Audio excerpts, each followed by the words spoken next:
ደግሞ ራስ ፈራጅ ስትሆን ከባድ ነው የሚሆነው።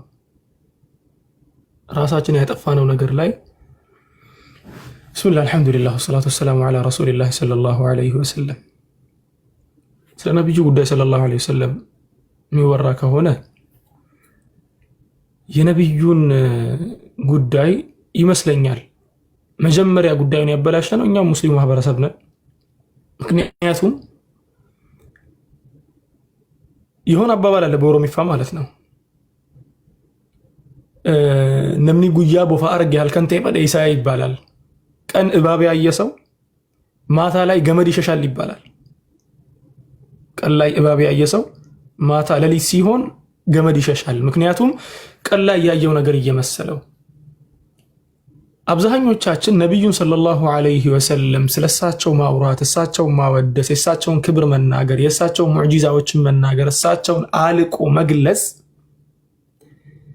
እንደ ችግር ሁላ መታየት የተጀመረበት ዘመን ላይ ነው ያለነው። ነብዩ ሰለላሁ ዐለይሂ ወሰለም እሳቸውን አሁን ለምሳሌ አንድ ሰው መጥቶ እሳቸው እኮ ከሰው ልጆች ሁሉ በጣም የተለዩ ምርጥ ፍጡር ናቸው ካለ አቂዳው ምንድነው ነው አይደለም የሚባለው መጀመሪያ አሁን ላይ ማለት ነው። እንዴ የሁላችንም አቂዳ እኮ ነው ይሄ፣ የሁላችንም አቂዳ እኮ ነው። ነብዩ አለይሂ ሰላቱ ወሰለም ከየትኛውም የሰው ልጅ የተሻሉ፣ ከየትኛውም የሰው ልጅ የተለዩ አላህ Subhanahu Wa Ta'ala የመረጣቸው ምርጥ የአላህ Subhanahu Wa Ta'ala መልእክተኛና ባሪያ ናቸው። ይሄ ለጥያቄ የሚቀርብ ነገር አልነበረም። አንድ ይሄ። ሁለተኛ ሲራ ትምህርት ላይ ፎከስ አድርገው ሲራን የሚያስተምሩ ሰዎች ቁሳሶች መባል ተጀመረ። ለከሬ እኮ ኢልም እኮ የለውም ቂሳ ብቻ ነው የሚናገረው። የማውቀውን ኢልም ሁላ ግዴታ ላይቭ ላይ ወጥቼ መናገር አለብኝ። እንደው ወደ ማህበረሰቡ ቀረብ የሚሉ ኢልሞች መሰጠት የለባቸው። ለምሳሌ ያክል አሁን ማህበረሰብ በጣም የሚያስፈልገው ኢልም አለ። ለምሳሌ አንደኛ ትልቁና ዋነኛው ኢልም ብዬ የማስበው የተውሂድ ጉዳይ በጣም ያስፈልገዋል ማህበረሰብ።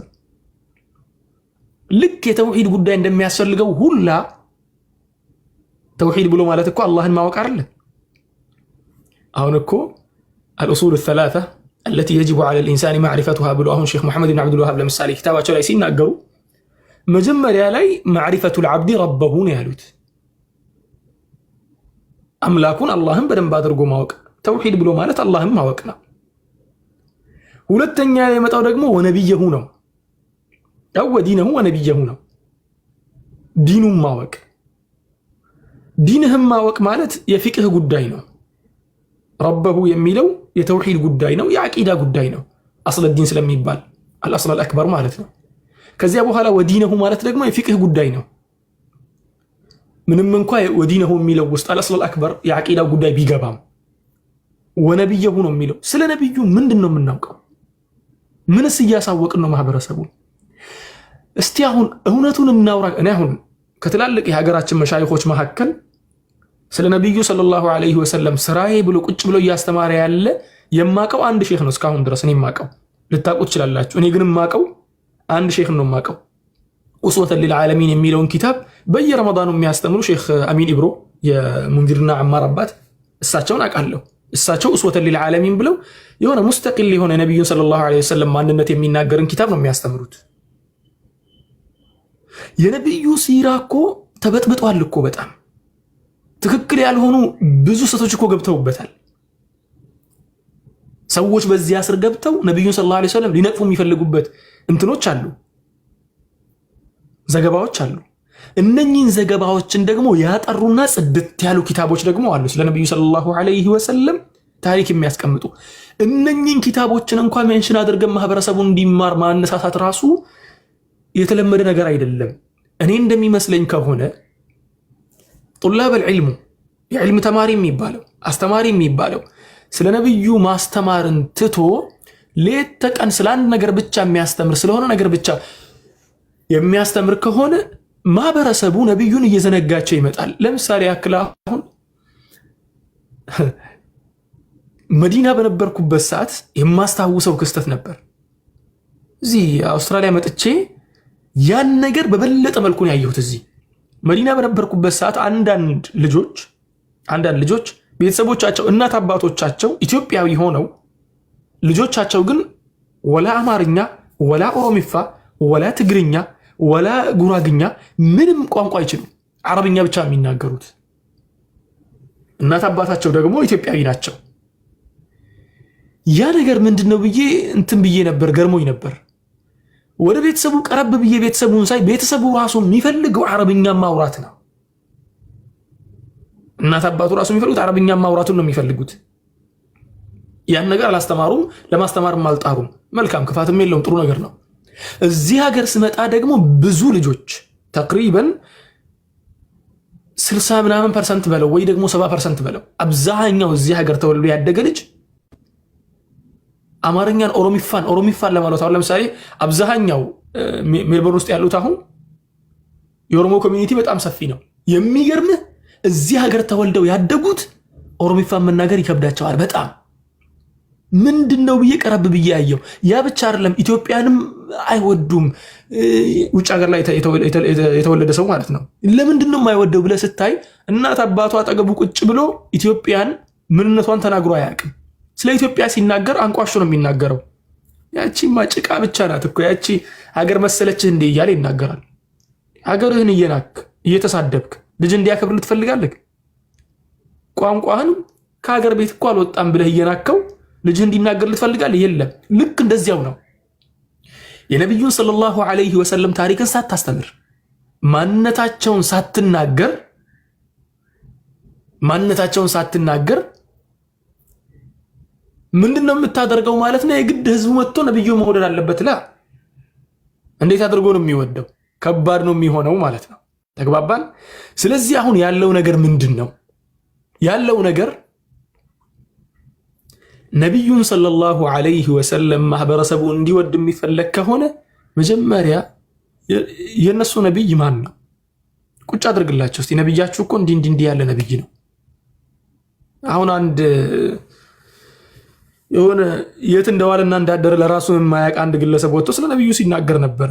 ነብዩ እንትናቸው ምናምን እያለ የሚናገረውን ነገር እንኳን የማያውቅ ግለሰብ ይመስለኛል መጥቶ ሲናገር። በነገራችን ላይ ኖርማል ሆኖ አይመስለኝም። አንዳንዴ የሚጠቀመው ነገር ያለ ይመስለኛል። ምክንያቱም ኖርማል የሆነ ሰው ቢያንስ እንኳን የሌላ ሃይማኖትን ነብይ ቀርቶ የሰፈር ውስጥ ሽማግሌን እኮ ታከብራለህ አይደል?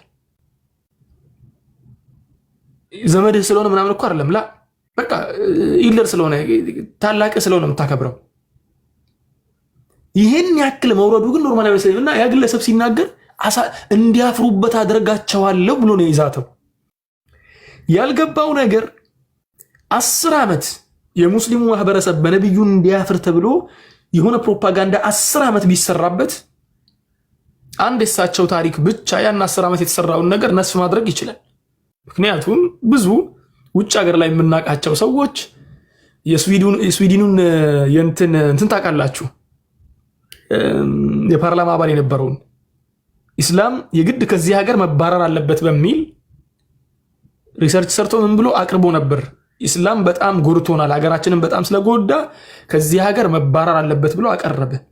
ከዚያ በኋላ የሆነ ከተወሰነ ጊዜ በኋላ ኢስላም ለምን እንዲህ መጥፎ ሆነ? የበለጠ ውስጥ ገብቼ እስቲ ሰርጬ ልግባና ወደ ውስጥ ኢስላም ለምን እንደዚህ ክፉ ሆነ የሚለውን ነገር ላጥና ብሎ መጣ። ተማርኮ እዚሁ ቀረ። እዚያ ተመልሶ የኢስላም ሰባኪ ነው የሆነው። አሁንም ድረስ አለ በህይወት ወጣት ነው እስካሁንም ድረስ። ትናንትና ኢስላምን ሲዋጋበት የነበረው ቪዲዮ ዛሬም አለ። አሁን ለኢስላም ቆሞ ሲከራከርለት አሁንም ቪዲዮ አለ። ልክ እንደዚያ ግለሰብ የሙስሊሙ ማህበረሰብ የነብዩን ሰለላሁ ዐለይሂ ወሰለም ታሪክ አንዴ ብቻ ማወቅ ነው የሚበቃው። ምክንያቱም የሳቸው ታሪክ በአንዴ ስለሚማርክ ማለት ነው። ላኪን ታሪኩን አለማሳወቃችን አለማስተማራችን ሼክ አሚን ብሮ የሚናገሩት ቃል አለ በጣም የሚገርመኝ። እሳቸው ማሻአላህ ሲናገሩ በጣም ምርጥ ነገር ነው የሚናገሩት። እና ምን አሉ የሆነ ጊዜ ነብዩ እኮ ሰለላሁ ዐለይሂ ወሰለም አሉ ሱፊዩ በጣም ጉሉው አደረገ አሉ በሳቸው ጉዳይ። ሰለፊዩ ወይ ደግሞ ወሃቢ እያሉ የሚጠሩት እኛ ደግሞ አለ ጉሉውን ተው በሚል ሰለዋቱን ለረሳን አለ። እሳቸውን ያለ ሰለዋት አስቀረናቸው። እንዴ የተጎዳ ነው እኛው ነን እንጂ እሳቸው አይደሉም። ወላኪን ሰለዋቱ ራቀን አሉ። ምን ልል ፈልጌ ነው? ከድንበር ሳይታለፍ የነብዩ ሐቅ ሳይጎድል ምን ሳይል በስርዓት ስለ ነብያችን በደንብ አድርገን በክብር ራሳችንን ቀና አድርገን ማስተማር መማማር አለብን፣ ግዴታ ነው። ለምን ነብዩ ሰለላሁ ዐለይሂ ወሰለም እኮ እንደ ሌሎች ነቢያቶች አይደሉም። በዚሁ አጋጣሚ ነብዩ እንደ ሌሎች ነቢያቶች አይደሉም፣ በጣም ይለያሉ። አንዳንድ ሰው አሁን ነብዩ ለምንድነው ለምሳሌ ያክል ኡሉል ዐዝሚ ሚነ ረሱል ፈስቢር ከማ ሰበረ ኡሉል ዐዝሚ ሚነ ረሱል ብሎ አላህ ሱብሓነሁ ወተዓላ ሲናገር አላህ እኮ ከፍጡሮቹ መካከል ነቢያቶችን መረጠ። ከነቢያቶች መካከል ደግሞ ሩሱሎችን መረጠ። ከሩሱሎቹ መካከል ደግሞ እነኚህ 310 ከሩሱሎቹ መካከል ደግሞ 25ቱን መረጠ። 25 የሚባሉት እኛም እናውቃቸው ከአደም ጀምሮ እስከ ሙሐመድ ሰለላሁ ዐለይሂ ወሰለም ያሉት። ከነዚያ መካከል ደግሞ ኡሉል ዐዝም መረጠ። አምስቱን ነቢያቶች መረጠ። እንደነ ዒሳ፣ ሙሐመድ፣ ኑህ፣ ኢብራሂምና ዒሳ፣ ሙሳ፣ ሙሐመድ፣ ኑህ፣ ኢብራሂም እነኛ አምስቱን መረጠ። ኡሉል ዐዝም ሚነ ረሱል የሚባሉትን ከነሱ መካከል ደግሞ ነብዩ ሙሐመድን ሰለላሁ ዐለይሂ ወሰለም መረጠ። ነብዩ ሙታንን ቀስቅሰዋል እንዴ የሚል ሰው አለ። አልሰማችሁም? ይሄ ነገር ሐታ ከሙስሊም ነው ሰምቻለሁ። አንድ ጊዜ ነብዩ ለምንድነው በላጭ የሆኑት? ሙታንን ቀስቅሰዋል እንዴ? እሳቸው ባህርን ሰንጥቀው እንትን ብለዋል እንዴ? እንትን አድርገዋል እንዴ? የሚል ነገር ነው የሚጠይቀው። ነብዩ ሰለላሁ ዐለይሂ ወሰለም ከሌሎች ነቢያቶች በአጠቃላይ የሚለዩበት ነገር አንደኛ የእሳቸው ሸሪዓ ሙሀይሚኑን ዐለ ሸራኢዕ ጀሚዓን፣ ሁሉም ሸሪዓዎች ላይ ተቆጣጣሪ ነው ሸሪዓቸው። ምክንያቱም መጨረሻ ላይ የመጣና አላህ ሱብሓነሁ ወተዓላ መቋጫ ስላደረገው። አንድ ከባዱና ትልቁ ነገር ደግሞ የነብዩ የህይወት ታሪክ ከላይ እስከ ታች ድረስ እኛ ጋር አለ። ለዚያው የትኛው ማህበረሰብ ጋር በሌለ መልኩ በሰነድ ነው እኛ ጋር ያለው። ሰነድ ሲባል እከሌ ዘገበ። የትኛውም ኡማ ይሄ እንትን የለውም። በነገራችን ላይ ኡመቱል ኢስናድ ነው የምንባለው እኛ። ኡመተል ኢስላምና ኡመተል ኢስናድ ነው የምንባለው። ሰነድ የሚባል ነገር የለም። መጽሐፍ ቅዱስ አሁን ለምሳሌ ብታነሳ እኔ ስለ መጽሐፍ ቅዱስ ስንማር መጽሐፍ ቅዱስ ታውቃላችሁ እናንተም ድፍን 1 ዓመት የተማርኩት ብሉይና አዲስም ማለት ነው። ወላሂ እገረም ነበር። ምክንያቱም እኔ የሐዲስ ትምህርት ውስጥ ነበርኩኝ። ሐዲስን እንዴት እንደመጣ አውቀዋለሁ። ሐዲስ ማለት የነብዩ ሰለላሁ ዐለይሂ ወሰለም ንግግር ነው። የአላህ ቃል ብላ እናምንበትም። ሐዲስን ግን የነብዩ ሰለላሁ ዐለይሂ ወሰለም ንግግር ነው።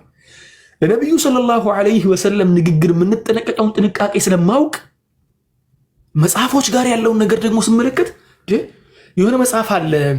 ስሙን አሁን በደንብ አላስታውስም። ያ ሀይተም አይደለም፣ ሀይተም ጥላት አይደለም። የሆነ ስለ መጽሐፍ ቅዱስ ጥናት የሚያደርግ አንድ ወንድማችን ነው፣ ዶክተር ነው፣ ግብፃዊ ነው። እሱ የጻፈው መጽሐፍ ነው።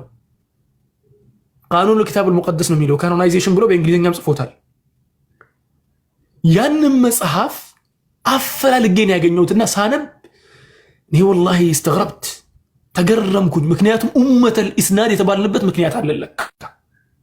ሹፍ አሁን እኛ ኡመተል ኢስናድ መሆናችን ነቢዩን ሰለላሁ ዐለይሂ ወሰለም ከሁሉም ኡመት በላጭ ያደርጋቸዋል። ምክንያቱም መግቢያችን፣ መውጫችን፣ መብያችን፣ መጠጫችን አጠቃላይ ፍሬም አለው።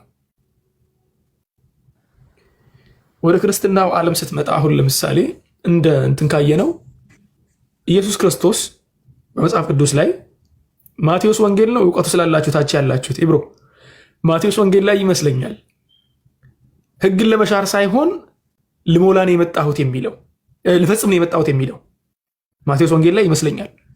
ማቴዎስ ወንጌል ላይ እንደዚያ ብሎ ሲናገር አዲስ ኪዳንን በአጠቃላይ ብትበረብር ህግን አታገኝም። ህግ ንጹህ ነው። አብዛኛው ህግጋቶች የሉበትም። ስለዚህ ህግጋትን የምትፈልግ ከሆነ ሄደህ ብሉይ ኪዳን ላይ የምታይ። የሚገርመው ነገር ብሉይ ኪዳን በራሱ ህግጋት የለውም። በጣም ብዙ ጎደሎ አለበት በህግ ደረጃ ማለት ነው። የሆነ ጊዜ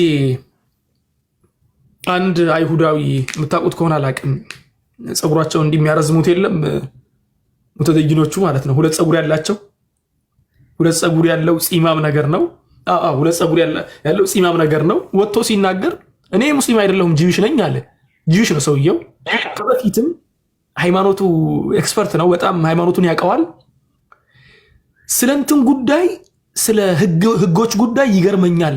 ብሎ ተናገረና የሱን ቪዲዮ ከግብጽ ሀገር ትላልቅ ቀሳውስቶች ጋር አታች አድርገው ሲያመጡ ነበር። የግብጽ ሀገር ቀሳውስቶች እናንተ ቆይ አሁን ቤተክርስቲያን የውርስ ህግጋት አላት እንዴ ተባሉ። አዎ አላት አለ። ማን ነው ህጉን ያስቀመጠው? የውርስ ህግጋትን የእስላሙን ስለሚከራከሩ የእስላም ህግጋት ትክክል አይደለም ብለው የሚከራከሩት። እሺ የውርስ ህግጋትን ማን ያስቀመጠላችሁ ሲባል ተሰብስበን ተወያይተን ያስቀመጥነው አለ። ወላሂ العظيم ውርስ ማለት እኮ ቤተሰብ የሚጣላበት የሚፋጅበት ትልቅ ነጥብ እኮ ነው። ያንንም ያክል ነጥብ በውይይት ነው ያደረጉት ማለት ነው። አሃ ሰብሰብ ብላችሁ በውይይት አለ። አዎ በውይይት እኔ ምን አልኩኝ? ያ ብቻ አይደለም ብዙ ነገሮች በውይይት ነው የተደረጉት። ሐታ ከመጽሐፍ ቅዱስ ትላልቅ የሚባሉ የመጽሐፍ ቅዱስ ዘጋቢዎች መካከል እኮ እነኛ አራቱ ትላልቅ ወንጌላት የሚባሉት ተመርጠው የመጡት እኮ በስምምነት አይነት መልኩ ነው። ተመርጠው ሲመጡ ተግባባን። በስምምነት የተጀመረ ነገር በስምምነት ቢቀጥልም ችግር የለውም። ወላኪን የነብዩ ሰለላሁ ዐለይሂ ወሰለምን ህይወት ግን ተመልሰ ስትመለከት ላ የነብዩ ህይወት ከታች እስከ ላይ ድረስ ሙሉ በሙሉ የተዘገበ በማስረጃ የተደገፈ ሙሉ በሙሉ የተሟላ። ለዚያ ነው ነብዩ ሰለላሁ ዐለይሂ ወሰለም አፍضل البشر የሆነበት ምክንያት ለቁድዋ የሚመች ስለሆነ ነው። ሌላው ነገር ቀርቶ ሰው የውርስን ጉዳይ ለውይይት ያቀርባል አይደል? እኛ እኮ ሽንት ቤት ገብተን ስንወጣ እንኳን የምንለው ነገር እኮ አንወያይበትም፣ ተቀምጦልናል። ስንገባ የምንለው ነገር ተቀምጦልናል፣ ስንወጣ የምንለው ነገር ተቀምጦልናል። ምግብ ልንበላ ስንል የምንለው ነገር፣ ስንጨርስ የምንለው ነገር ሰዎች ያስቀመጡልን በስምምነት ያሉን ነገር አይደለም። ላ ቁርአንና ሐዲስ ላይ ነው የሚገኘው። ሁሉም የነብዩ ሰለላሁ ዐለይሂ ወሰለም ንግግር ነው። ስለዚህ እንዴት እንደምንተኛ በቀኝ በኩል ተኙ፣ በግራ በኩል ተኙ። ቤት በኩል ነው የምትተኙት።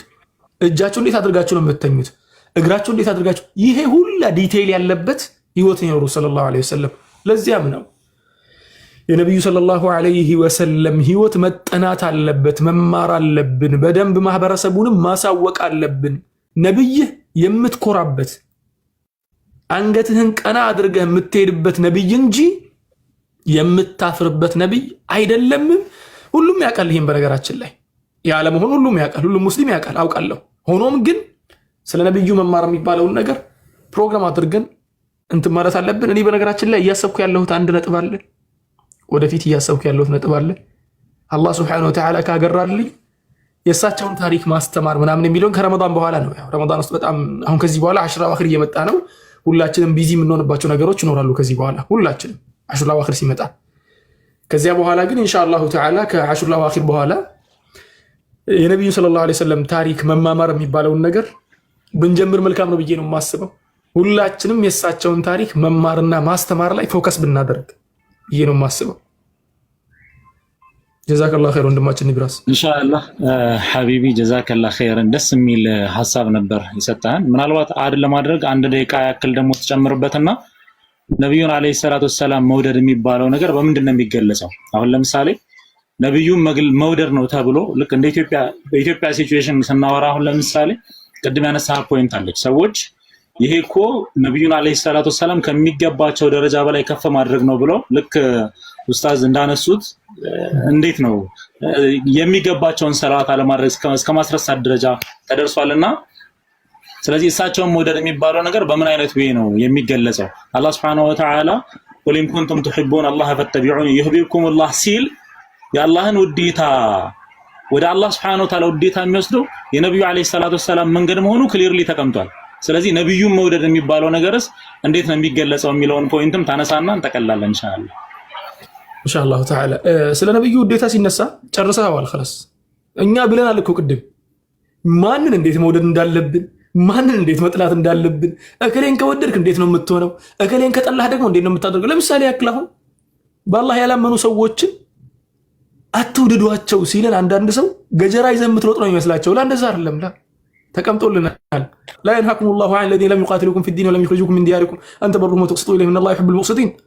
እነዚያ ያልተዋጓችሁን፣ ያልበደሏችሁን፣ ችግር ያላደረሱባችሁን ሌላ እምነት እንኳን ቢከተሉ ለነሱ መልካም ነገር መዋል፣ እነሱም በመልካሙ ከነሱ ጋር መኖር አላህ አይከለክላችሁም። ስለዚህ ከሌላው ጋር የምንኖርበት ህግ አላህ ዘንድ ነው የተቀመጠው ማለት ነው። አለቀ። እኛ የምናስቀምጠው የነብዩ ውዴታም ያ ነው። ቁል ኢን ኩንቱም ቱሒቡነ አላህ፣ እናንተ በአላህ ያመናችሁ ሰዎች አላህን ትወዱታላችሁ፣ ፈተቢዑኒ ዩሕቢብኩሙላህ፣ እኔን ተከተሉኝ አላህ ይወዳችኋል ብለህ ነገራቸው። ነብዩን መከተል የእሳቸው ውዴታ መገለጫ ነው። አንድ የሚገርም ንግግር ልንገር እስቲ፣ የሚገርም ነገር ልንገር። እኔ ሱብሃንአላህ ያን ነገር ኢስቲዓብ ማድረጉላን የከበደኝ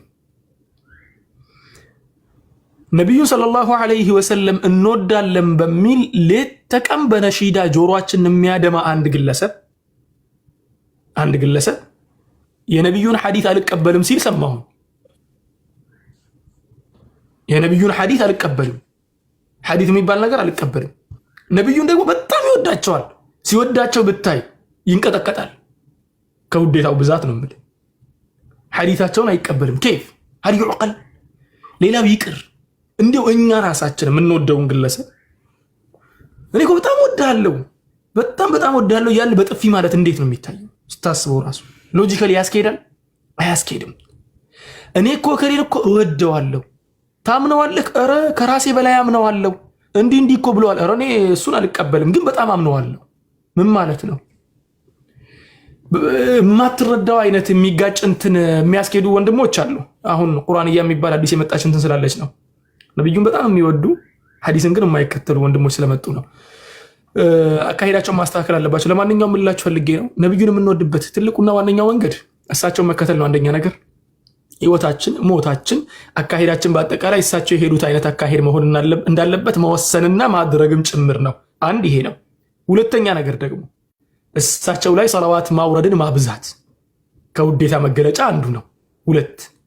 ሁለት ሶስተኛ ነገር ደግሞ ስለሳቸው ሰለላሁ ዐለይሂ ወሰለም እያነሳም መማማር።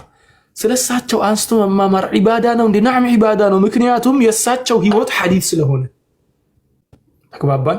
ህይወታቸው ራሱ እኮ ሐዲስ እኮ ነው። ቅድም አውርተን የለ ሐዲስ ብሎ ማለት እኮ ያው ፉቀሃዎች ጋርና ሙሐዲሶች ጋር ያለው ነገር እንዳለ ይለያያል።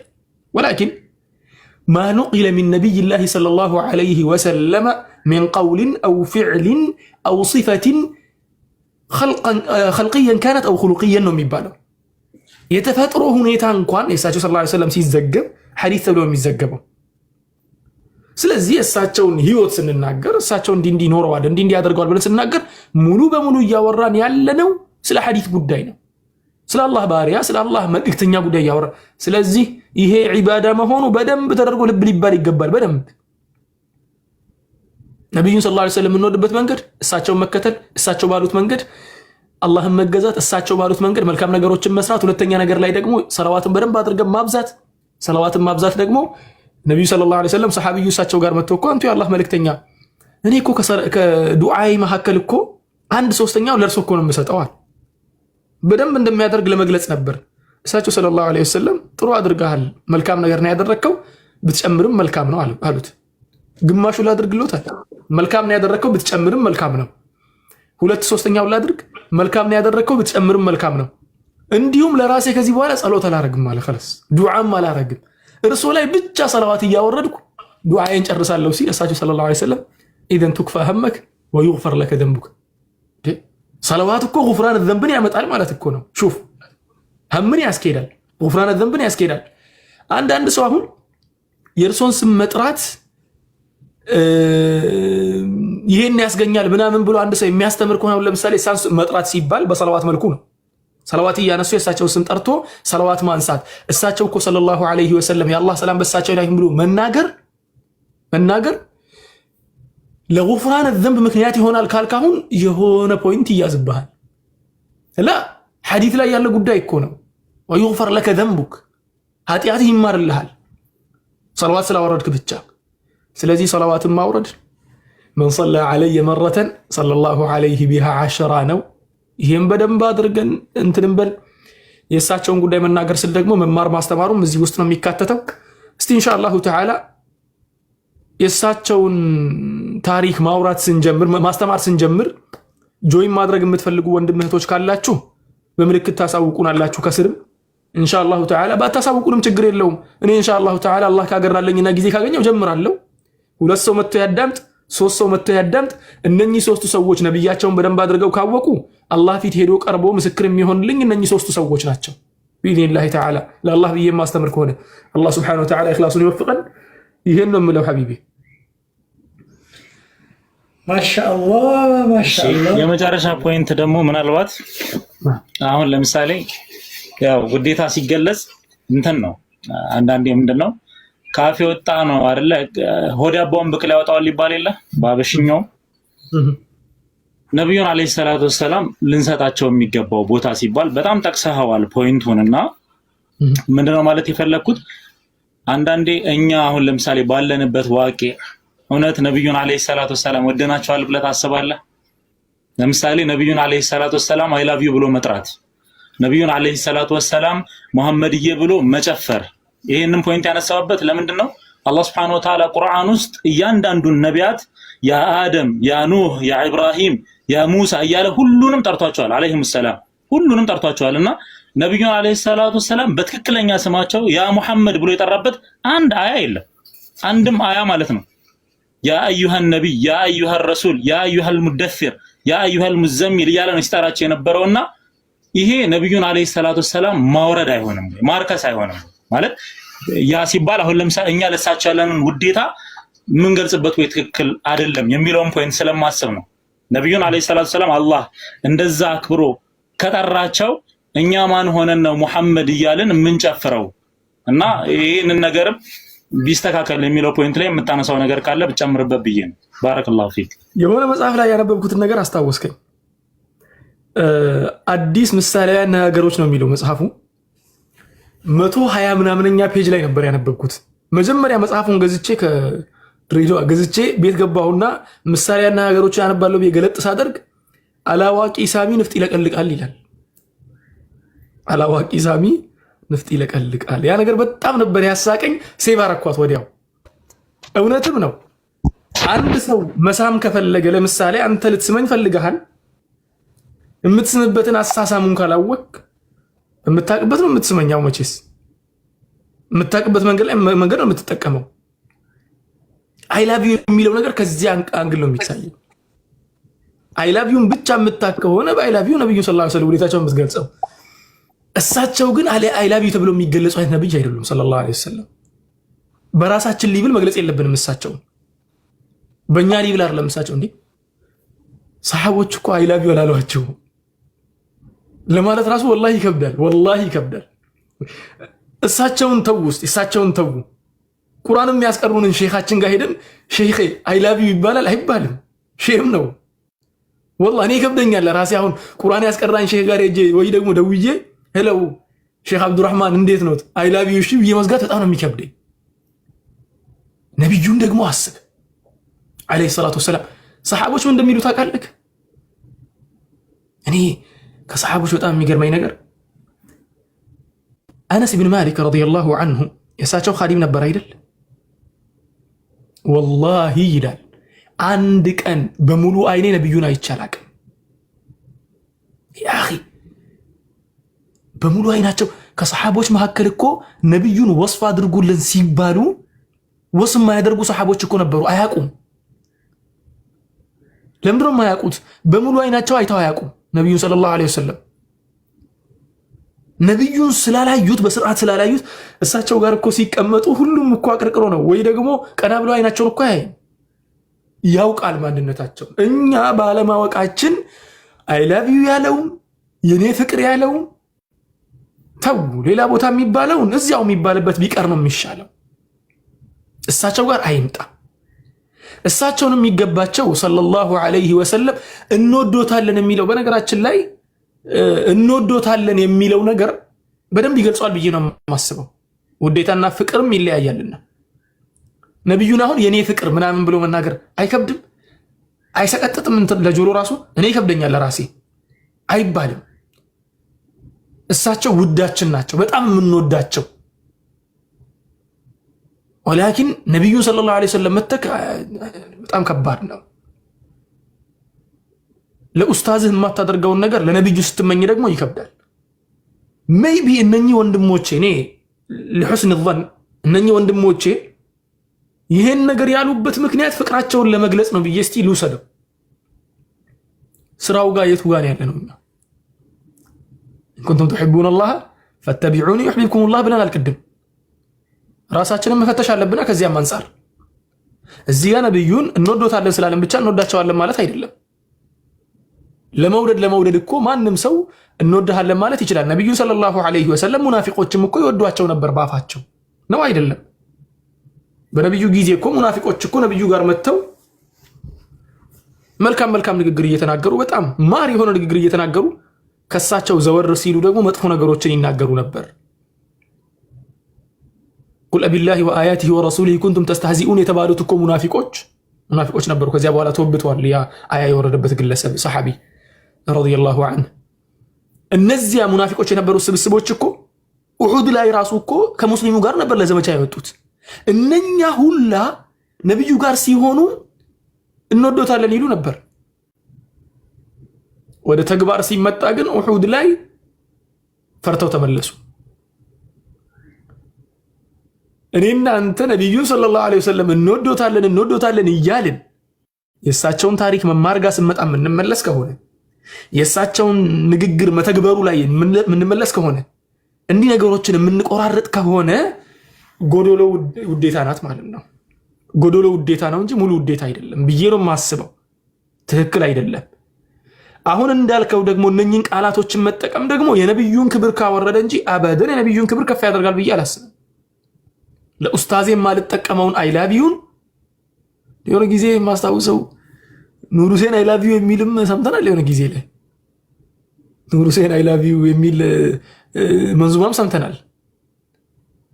እያመጣን ከሴት ጋር ሐታ በዚህ አጋጣሚ ሜይቢ አንዳንድ ነሺዳዎችን የምትሰሙ ወንድሞች ብዙ ግጥሞች ይደረደሩና ለሴት ነው እንዴ ወላሂ ለሴት ነው እንዴ ይህ ነገር የተገጠመው ካልክ በኋላ መጨረሻ ላይ መጥቶ ነብይዬ ይላል። መጨረሻ ላይ እንዲህ አምጥቶ ከርቭ ማለት ነው 90 ዲግሪ።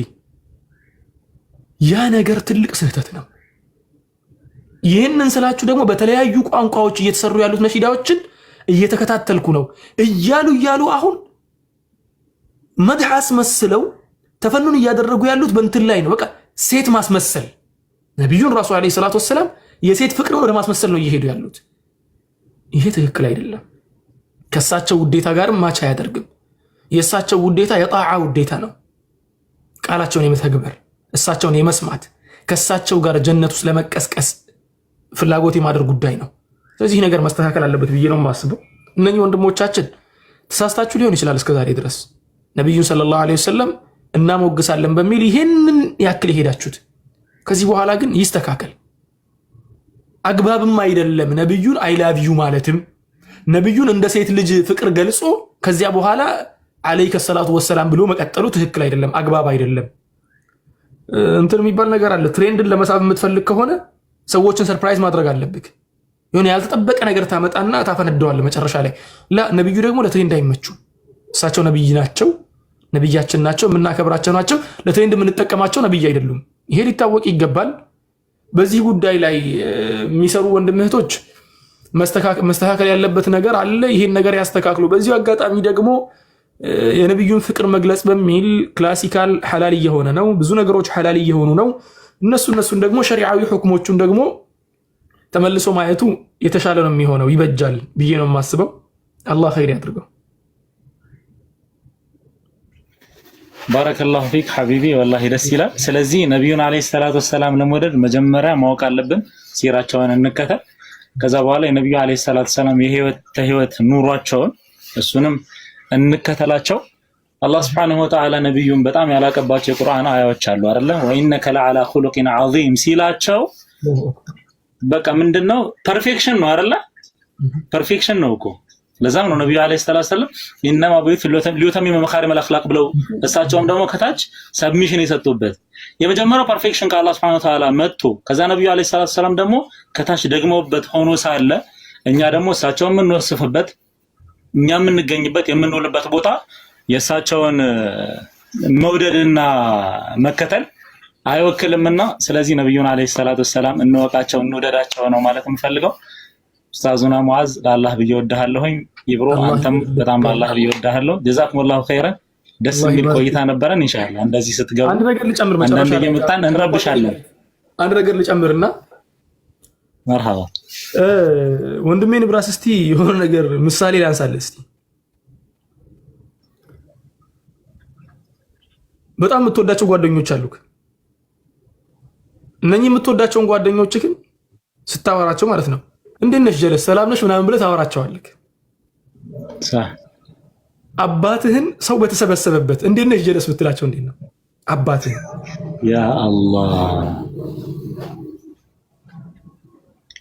ነብዩን አይላቢው ምናምን የሚል ወንድሞች ከዚህ አንፃር ነው የማየው ወላሂ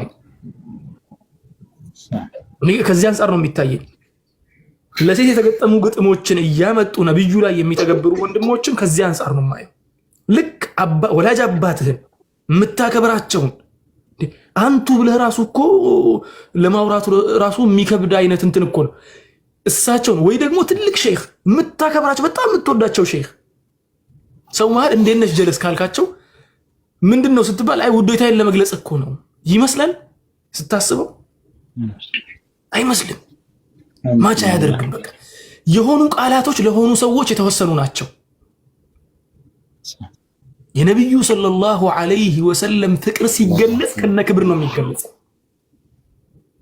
ከነ ሙሉ ፕሮቶኮሉ ማለት ነው አላህ Subhanahu Wa Ta'ala አንተ ዛሬ እንደገለጽከው ይነግረን ይችላል ነበር እኮ ولكن الله ሲገልጻቸው وانك لعلى خلق عظيم يا ايها النبي አንቱ ነብይ ሆይ አንተ ነብይ ሆይ በክብር ስም ነው የሚጠራቸው እንደዚያ በክብር ስም አላህ Subhanahu Wa Ta'ala እንዳልጠራቸው የኔ ፍቅር ይያልክ መታነሳኩን እንዴት